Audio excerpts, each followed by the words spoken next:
Hey, what's up guys, aarava here, and welcome back to an episode of my F1 2019 mod career mode here, driving as Charles Leclerc in his Ferrari for episode number 6, round 6 of the Monaco Grand Prix. If you guys did miss round number 5 at the Spanish GP uploaded just about a week ago, then be sure to go check the one out before you see this one. A bit of a disaster in the middle of that race, but we recovered well to limit the damage going into this episode. Then, in terms of it's a very tight championship for now between Lewis Hamilton and myself, and Vettel's not too far off as well, and Monaco has been a good circuit for Ferrari in the recent years in the V6 era, but it's always a difficult one on the game, especially with the traffic. You know, obviously Monaco being Monaco, just like in real life in the game, it is just as difficult to overtake sometimes, and the strategy is also going to be quite important to see how we do. Remember, obviously, compared to my normal vanilla F1 2018 career mode, the tyre wear will not be as good, and so this might not be quite a straightforward Monaco Grand Prix as you might think there, but we're going to have to see how it goes first of all in qualifying. Obviously, pretty much the most important qualifying of the entire season. I'm trying to think if there's any other racetrack that really parallels its importance. I don't really think there is. Saturday is the Monaco day, to be honest. So here we go on our flying lap. At the moment, you can see we are in P1 on the top left there, but going to Mirabeau, a little bit of speed scrubbed off there as we hit the curb and get the rear kind of swinging out a bit, and that compromises my line into the hairpin. So we're down to P4 momentarily, back up into P1. So it's yo-yoing back. It's very close at the moment as we swing through now the last sector of this lap. Then we're down to P4 though. Vettel's now grabbed the fastest time. We've momentarily got back up into P1 in the swim pool section, but then into Raskas once again back down to P4. So it's very, very tight, it would seem, between the top 4 drivers here in qualifying on this one-shot lap. Here we go to the line, running real close to the wall there, across the line. And unfortunately, I think that wasn't any improvement on that P4. I think it is, yeah, going to be P4 at the Monaco Grand Prix. So work to do in the race, and we will have to overtake some people if we want to try and win Charles Leclerc's home Grand Prix. But Sebastian Vettel, my teammate, is on pole position. Hamilton in second place. Pierre Gasly in a surprising third place there, showing the Red Bull has some good downforce there. Ourselves in P4, of course. Bottas and Verstappen next. Then Carlos Sainz and Kimi Raikkonen with a fantastic quali. Then Hulkenberg and Magnussen to round out the top 10. Then you got Norris, Grosjean, KVYAT and Sergio Perez down to P14, with Daniel Ricciardo alongside Antonio Giovinazzi in P16. Lance Stroll and Alexander Albon share the next row, P17 and 18, and the last row, no surprise, is reserved for the Williams guys of Kubica and George Russell. Let's get into the Monaco Grand Prix. So as you saw there by that opening starting grid sequence, the times were very, very close between myself and Vettel, and also obviously Hamilton and Gasly in there. So this is going to be quite a tight Grand Prix. Strategy-wise, like I said, because it's not like Season 8 of career mode, this is like a Season 1 level of tyre wear. The tyre wear is high enough that the 2-stop, it seems to be the default strategy here at Monaco. We'll have to see how it goes in the situation we are in the race, and might change it on the fly during the Grand Prix. But for now, we'll stick to this 2-stop of the Hyper to 2 sets of ultra soft tires, but we'll kind of see if we're in traffic or if it could be kind of more useful for us to maybe try and get track position perhaps on the cars around us. But for now, we just concentrate on that start, and like I said, now that we're P4, we are going to have to make some overtakes if we want to try and win the home Grand Prix for Leclerc. Like I think already I saw some of you guys last episode say in the comments below, would be a very cool thing to try and pull off, trying to win, because obviously not many drivers are from Monaco, so to try and win the Monaco Grand Prix and be a home Grand Prix win would be pretty damn sweet. So let's try our best out there, but it's going to be a quite tough one with 3 cars ahead of us. But here we go then, getting into this then, the Monaco Grand Prix, round number 6 of this F1 2019 season to 5 red lights, and we are on the way, and it is a good start for us compared to Gasly, who gets a bit of wheel spin there as we try and get the power down in 4th gear, a little bit of a snap of oversteer, but round the outside of turn 1, we just about make that, and we're up into P3 straight away. Good start there for us. I was unsure, because being on the left-hand side on the outside of turn 1 is always very tricky, but we made it work. Up into P3, Vettel got away okay, as you would assume, hopefully from pole position. You can see, although right now the car is a little bit oversteering with the amount of fuel we've got on board there, so a few little twitches and mistakes already on this opening lap, but just trying to settle down now and getting close up to Lewis Hamilton's gearbox there, the Mercedes car in 2nd place. So the top 3 guys in the championship are 1, 2 and 3 here at the Monaco Grand Prix. Not in the exact order, of course, because Hamilton is the one that leads the way, with myself in 2nd place and Vettel in 3rd in the championship. But, we're going to try and do our best to maybe just try and swap these positions around on track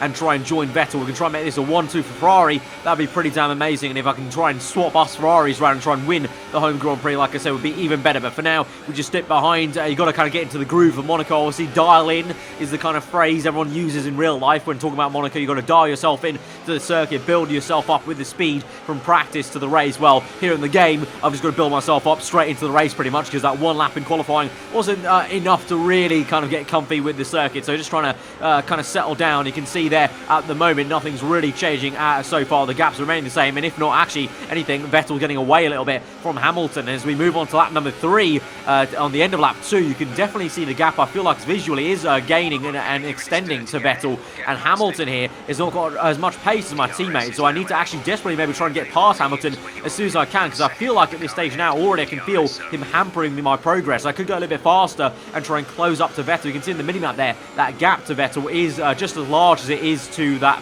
McLaren car from the Mercedes of Bottas further down for P6 and P5, so we do need to get a move on here. And so as we move into lap number 3, in the middle of it, we're literally pushing Hamilton through that chicane there. A bit of a lock up because I went a little bit steaming in a little bit quicker than I was hoping for, but you know, no harm done there apart from me just maybe giving Hamilton a little bit of a love tap as you go through this swim pool section, closing up but just not close enough to make any sort of dive bomb into Raskas and make my infamous Raskas pass here at the Monaco Grand Prix. So swinging through the last corner, getting as close as we can there, clipping the curb a little bit. That unsalts the car, and even with DRS, the Mercedes car just has enough engine power to just to keep ahead into turn 1. Up the hill, trying to get some traction, but the car again goes a little bit wayward on the exit, so just can't get enough to maybe make a move on Hamilton quite yet. And so this is why I said in the middle of the Grand Prix, you might need to think about strategy, because the 2-stop, getting that early stop in might be quite beneficial to try and get a bit of an undercut on Hamilton here. So for now, as we go on through the next few laps, then as we go on to these replay camera shots of Vettel extending that lead in first place, Hamilton still second, myself third, and Gasly still doing a pretty damn decent job in fourth place. Then comes Valtteri Bottas in P5, and Carlos Sainz in a very lofty position there ahead of Max Verstappen there. So Sainz doing a great job against his former Toro Rosso rival. Then you've got the likes of the Renault, then you've got the other McLaren as well behind in a bit of a pack of the Haas and also Racing Point cars, and just got all the gaggle of cars really coming through there. Ricardo way down the order, actually struggling in that Renault. Giovinazzi there just ahead of the Williams in a bit of a sandwich with the Toro Rosso of Albon, I believe that is, who's not doing a great job to be behind one of the Williams cars.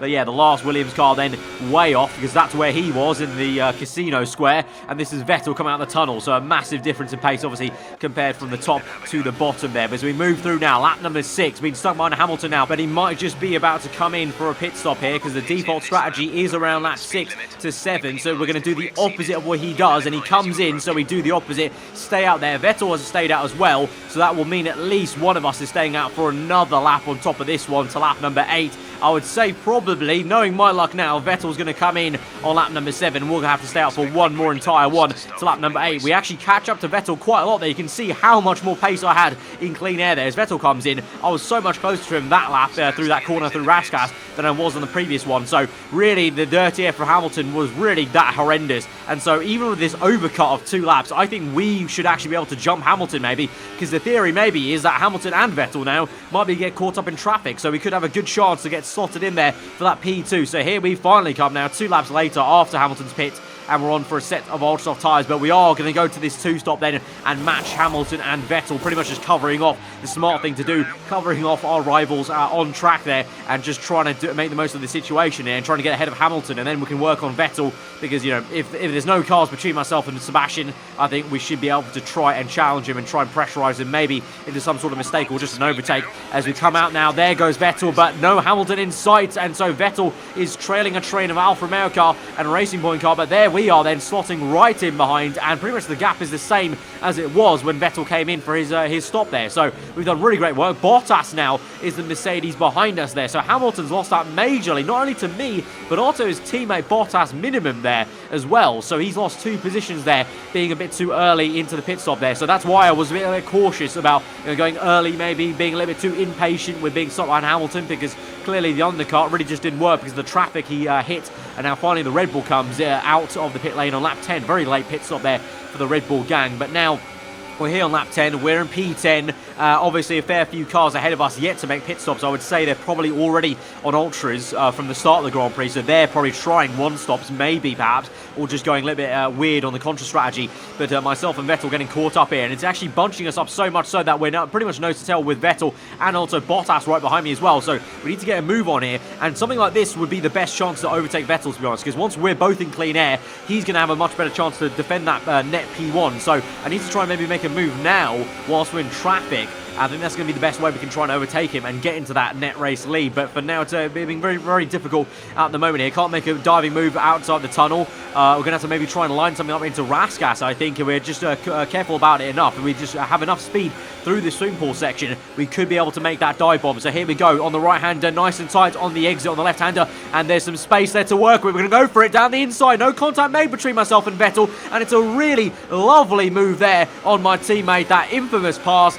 like I talked about earlier, and that was probably one of the sweetest ones I've made ever on the F1 game there. No contact made with the wall or the car that we're overtaking. Absolutely awesome. But on the exit of turn 1 there, a bit of a squirreling round on the rear end. And look behind me, and Vettel's gained a heap of speed up the hill. So into Casino Square. Vettel's on the inside. We're on the outside there. We're on the dirty line, and we just about managed to defend to the inside, to the apex of that right-hander and maintain the P7. But Vettel very, very aggressive there on the attack there. As I said, the rear end squirmed away a little bit as I got on the power a bit too early off the exit of turn 1. Probably a little bit too excited after making the move on Vettel, and so I had to do a bit of defending here as we go through the next right-hander, saving some ERS and fuel on the bottom right there. You can see the fuel, we don't have too much to burn, and so that might compromise me. So on the exit, the acceleration wasn't too high, and Vettel's was, and he's going to go for another move. We go defensive to the inside. He's still there. We give him the room on the outside there, so I'm being as fair as I can to my teammate whilst also making sure I don't lose the position there, and we maintain that. And now finally on lap number 12, we'll start to move on and try and chase after the cars ahead of us. Giovinazzi though being a bit of a mobile chicane and roadblock here,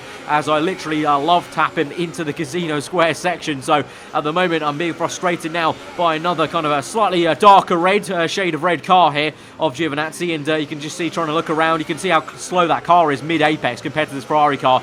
I'm going to say maybe we should have the speed actually to make a move, maybe in the tunnel section actually, as we go on the exit, go to overtake mode, rich mix engage. We're gaining, not enough to make a move in the tunnel itself, but on the outside exit to the inside there, that Sergio Perez style dive bomb from 2013 comes out there, and we make the move. It's a very sweet move, and we're up into P6, so making progress here. And this is what we're doing here as well, is chucking cars in between myself and my rivals here. And the AI, obviously, they're not great at overtaking each other around Monaco, and so this is going to help me massively in terms of building that gap later on for the Grand Prix. But for now, I've got to keep our wits about us and try and concentrate on the job at hand of overtaking cars rather than thinking about later on in the race. And so on the exit here, Stroll a little bit slow as well, so we might make a move in a similar fashion we did to Giovinazzi, maybe on the exit of the tunnel down to the inside here. We're going to go for it. It's a bit farther than maybe Giovinazzi, but we get even later on the brakes there, squeeze Stroll way into the apex. We make the move up into P5, and this car is working very well now. As the fuel comes out, the car is feeling a lot more stable now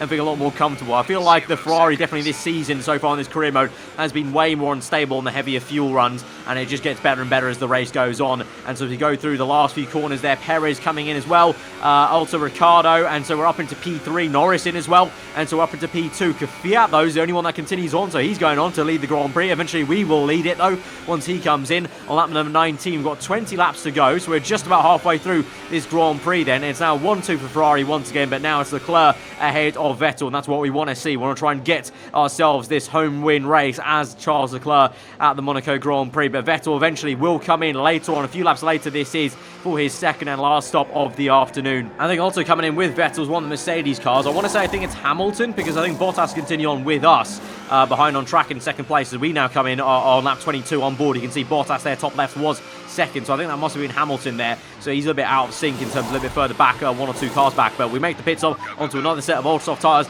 and we're going to see where we come out there. Now the tyre wear did kick in a fair bit, so the pace wasn't amazing on these in laps, and we'll see what kind of lap times Vettel's done, and see, was Vettel in clean air? I'm not too sure. I have no idea where he was on track. There we come out, and there is Vettel, and yes, he was in clean air. Hardly a car really ahead of him. The Racing Point car was quite some way ahead of him, and he's managed to jump us there with the undercut of about, I think, a lap or two. On lap 23 this is, we're out in 8th place now, Vettel P7, so he's jumped us back. Fair play, Vettel's got us back there, and so it's game on between Ferrari v Ferrari here. We really do have a race here at the Monaco Grand Prix between us two teammates there behind us. No, I can't even see where Bottas and Hamilton are, so it really is just a Ferrari fight at Monaco. The Mercs have fallen away massively in terms of race pace and traffic. Bottas now, there he is in P8 as we move up into P7 with someone making a pit stop, but we're getting close to Vettel's rear end, having a little look on the outside. Not going to work out though, Casino eventually, but tight on the line at Casino's apex there. Can we make a move on the outside of Mirabeau maybe? Vettel invites the overtake, but a little bit of contact made and a bit of a ping-pong situation there as we both got squeezed into the apex as the track narrows at that point there. So that was a little bit frosty and probably not the best way to make an overtake on the outside of Mirabeau. That's a very unorthodox place to make a move. And so instead we're tucked up behind Vettel once again as we go towards Sector 3. Will it be another Rascas pass, I wonder, on lap 25 onto lap 26? Let's see as we go through and try and keep as tight as we can. Dirty air though kicking in. You can see how we have to let off a little bit earlier mid-apex to make sure we get the car planted into Rascas. Can we make a move? No, I thought about it on the inside. Instead, I got to the outside now. Vettel's left us this room. He's a little bit slow on the entry for the last corner, and we make it through side by side through the last corner. Fantastic racing for myself and Vettel, and here comes Bottas out of nowhere. Where on earth has he come from? It's still side by side for us two Ferrari cars on the exit turn one. Vettel makes some contact with us, gets unsettled, and just about defends from Valtteri Bottas. We do make the move there, stick on our teammate eventually, but that was so fine and great racing between us two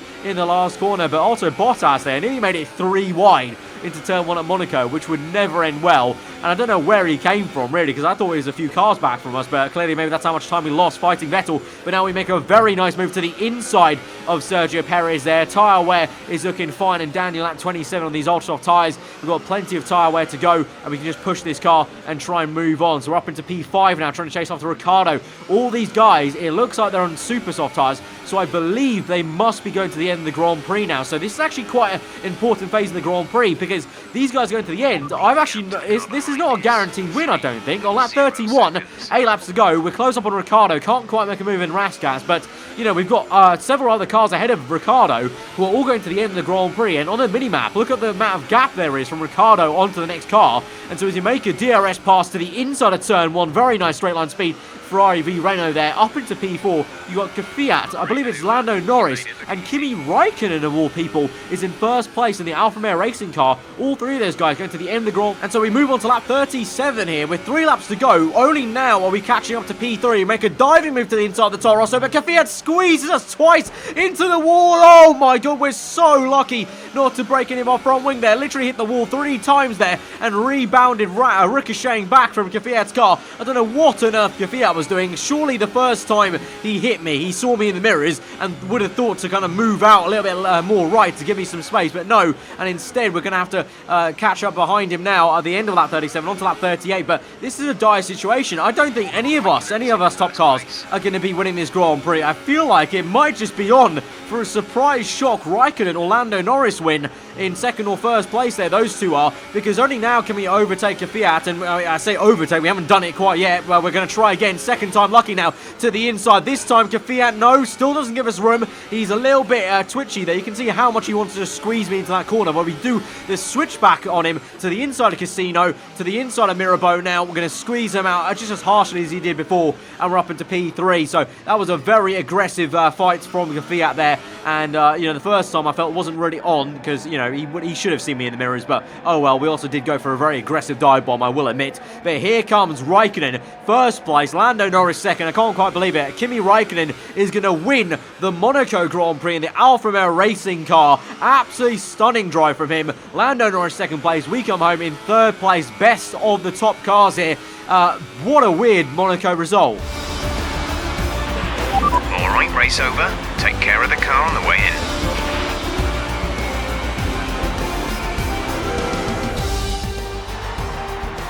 A great win then for the Sauber team today.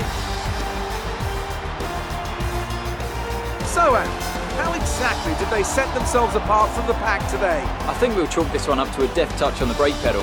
That's allowed them to challenge down the inside into the braking zones, and ultimately, if you do that often enough, you end up winning the race.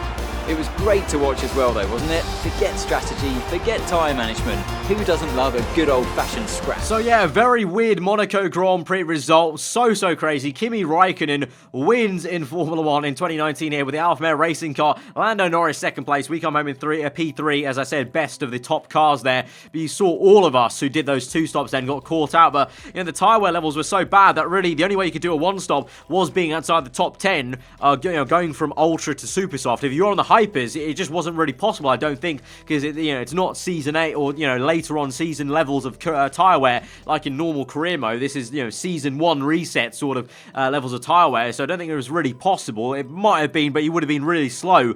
So, yeah, a bit of a weird result there, but crazy nonetheless. KVYAT P4, Ricciardo P5, Perez P6, Vettel 7, Bottas in P8 is the one that gets the fast lap of the Grand Prix, so that's why he's got 5 points, not 4, as he gets that extra point for fast lap of the Grand Prix. So Stroll and then Hamilton down in P10, so a bad day in the office for the Mercedes guys.